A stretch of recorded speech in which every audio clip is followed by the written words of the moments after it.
Здравствуйте, с вами телепрограмма «Точка взаимодействия» и журналист Олег Жилмин. Состоялась итоговая за этот год пресс-конференция Евгения Григорьева, главы городского округа город Якутск. Пресс-конференция проходила в спортивной школе номер 5 города Якутска, где еще не закончился ремонт. Евгений Николаевич рассказал об успехах городского округа город Якутск, о выполнении всех федеральных программ, насколько успешно они выполняются, о показателях, которые сравниваются с другими городами России, особенно Дальнего Востока. Журналисты, приглашенные на пресс-конференцию, задавали свои вопросы. От инфраструктурного сбора, который якобы уже принят, так был задан вопрос, что будет построено, также о транспортной реформе, которая до сих пор идет. И здесь выяснилось, что проезд в городских маршрутных автобусах достигнет 58 рублей. Поэтому сегодня точное понимание есть, что за наличный расчет будет увеличение стоимости проезда до 58 рублей. 58 рублей с 1 января. Столица Якутии действительно очень быстро, динамично развивается.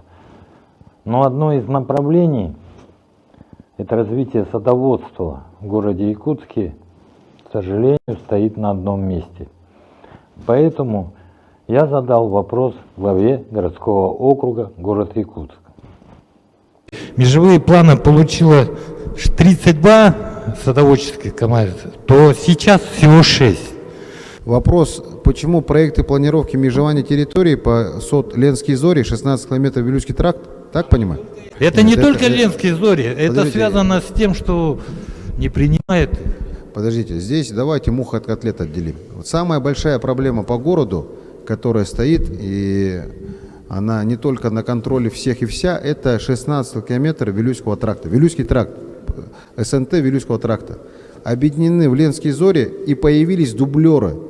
Одни и те же СНТ с одинаковыми названиями, несколько людей, претендующих на один земельный участок. Это же не так, там несколько СНТ с разными названиями, и уже выиграны дела.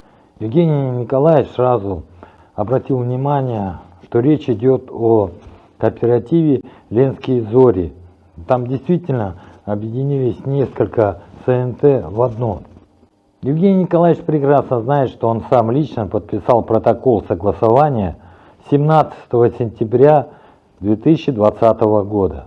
С 2020 года, когда был принят протокол, проект межевания и планировки территорий Ленские Зори не были приняты. Сейчас они прошли все согласования, осталась подпись только главы городского округа город Якутск. Вы задали вопрос, я вам фактами отвечаю, возбужденные уголовные дела есть. И пока уголовное дело точку не поставит, гражданско-правового характера спора разрулить нельзя. Как можно кому-то выдать, вам или вам, когда вы оба заявляете, что это мой земельный участок? В том числе потому, что неправильно были утверждены до этого документы первоотводные.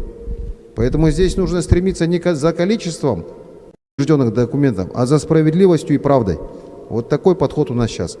Сразу скажу, уголовного дела по Ленским Зорям нет, дублеры есть, но дело в том, что уже какой раз Ленские Зори выигрывают суды, потому что данные дублеры, СНТ, которые претендуют на эту же землю, липа. Евгений Николаевич забыл о федеральном законе, когда в дела садоводческих товариществ и объединений вмешиваться исполнительной власти нельзя. Тем более, что все документы на данное товарищество, точнее кооператив Ленские Зори, все готовы. Там осталось подписать. Позицию главы городского округа город Якутск я не понимаю, потому что он сам подписал протокол согласования еще 5 лет назад. А теперь он не желает, потому что у него есть обязанности, а право подождет. Смотрите, вот СНТ это бесплатная земля раздается. Сегодня по городу Якутску 8 тысяч человек стоят в очереди за земельным участком как многодетные. У меня совесть не позволяет сейчас отдавать СНТ земельные участки, нужно отдавать многодетным, кому по закону положено, и участникам специальной военной операции. Поэтому мы за пятилетку раздали столько, сколько раньше не раздавалось по многодеткам и по СВО. Поэтому вот, СНТ пока, вопрос не в СНТ, вопрос реализовать в обязанность. Вот СНТ это право отдать землю, а отдать землю многодетным и дать землю участникам специальной военной операции это обязанность. Поэтому по справедливости надо сначала выполнять свои обязанности, а потом, если хватит сил и мощности, уже смотреть направо. Действительно, сейчас выдаются земли участникам СВО и многодетным семьям. Но, к сожалению, там никакой инфраструктуры нет, даже подъездных путей. Хотя по закону при выдаче участков окружная администрация должна сделать подъездные пути.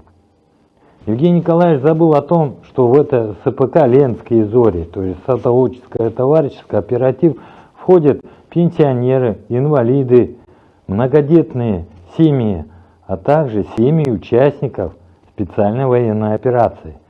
То есть я не вижу определенных проблем, чтобы оформить земельные участки для данного садоводческого кооператива. Вот как будет развиваться садоводство в дальнейшем в Якутске, я не знаю. Хотя уже существует постановление правительства Российской Федерации от мая 2022 года о том, что надо развивать садоводство и ему помогать. На сегодняшний день этого пока нет. Глава Республики Саха-Якутия Айсен Сергеевич Николаев посетил квартал Звездный. Но одним из самых главных, на мой взгляд, объектов все-таки является 7-й водоузел акционерного общества «Водоканал». Все вот эти трубы, вентиляция, газопровод, отопление полностью сделано нашими службами. Объект такой хороший, тут полностью автоматизировано. Здесь раньше было озеро, мы выкачали вот это озеро полностью вынули грунт 38 тысяч кубов, забили сваи 19 метров в обсадных трубах диаметром 630, да? Все обратно засыпали сухим речным песком полностью. И вот построили вот эту коробку, построили две емкости по 2000 кубов. Значит, станция рассчитана на 24 тысячи кубов в сутки. Это почти полгорода. Заявленная мощность, конечно, полностью принадлежит РИА, который строит квартал Звездный. Но я думаю, здесь все-таки в любом случае останутся мощности. У нас данный водоузел строится в рамках договора техпресса, который мы в свое время заключили с водоканалом в рамках обеспечения полностью всей инфраструктуры данного микрорайона. Денежные средства у нас получат это федеральные и БК. То есть у нас, скажем так, здесь полное инфраструктурное меню применено, и мы его максимально освоили по большому счету. Водоканал у нас в этой части тоже очень большую работу провел, потому что то, что они подвели сюда водоузел, он обеспечивает у нас, соответственно, котельную, которая обеспечивает, опять же, теплом полностью весь микрорайон и в будущем будет обеспечивать. Также этот водоузел рассчитан с учетом того, что здесь в последующем застроится вся территория и плюс переподключится существующая. Такого партнера, как мы, наверное, найти очень сложно. Зная, что здесь национальные проекты, да, по переселению и так далее. Поэтому мы пошли вот на такой шаг, взять кредит и за счет собственных средств полностью построить вот этот объект. Нам, конечно, сегодня достаточно тяжело финансов в части, значит, оборотных средств, да, и правительство, и РИА обещают этот вопрос решить.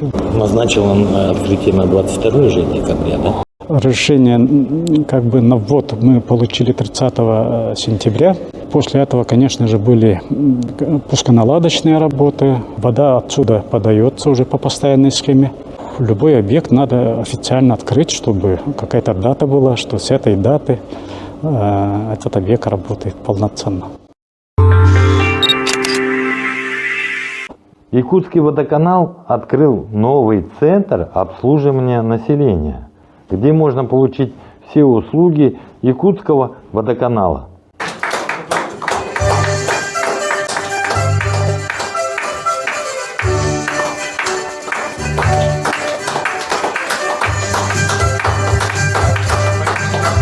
у нас открылся новый центр обслуживания абонентов, в котором вы можете получить полный комплекс услуг. Можете оплатить за услуги АО «Водоканал» холодное водоснабжение, водоотведение, получить консультацию юриста, заключить договор реструктуризации и также встретиться с инспекцией АО «Водоканал» для решения любых вопросов.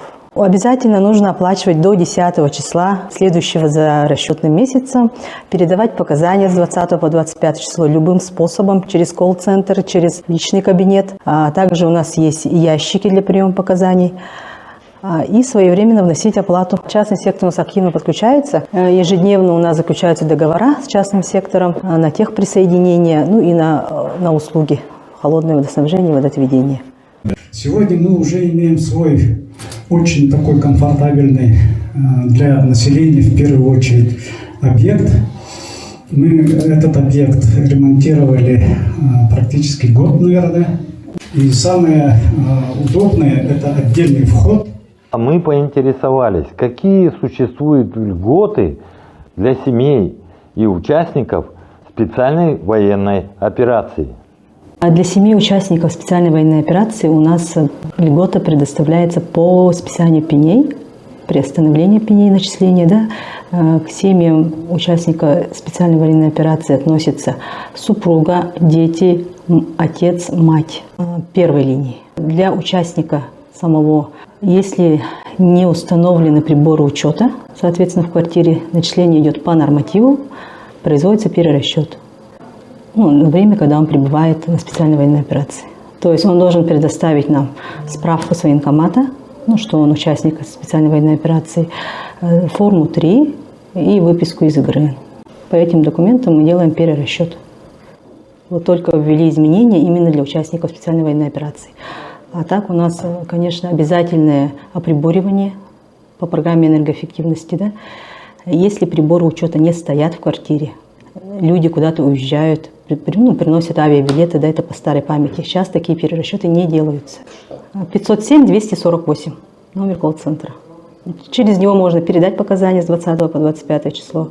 Ну и также задать интересующий вопрос. Уважаемые абоненты, стартовала акция «Новый год без долгов». Среди физических лиц на прямых договорах на непосредственном способе управления при оплате до 30 декабря за ноябрь месяц в январе будет полностью списаны пени. Новый год без долгов.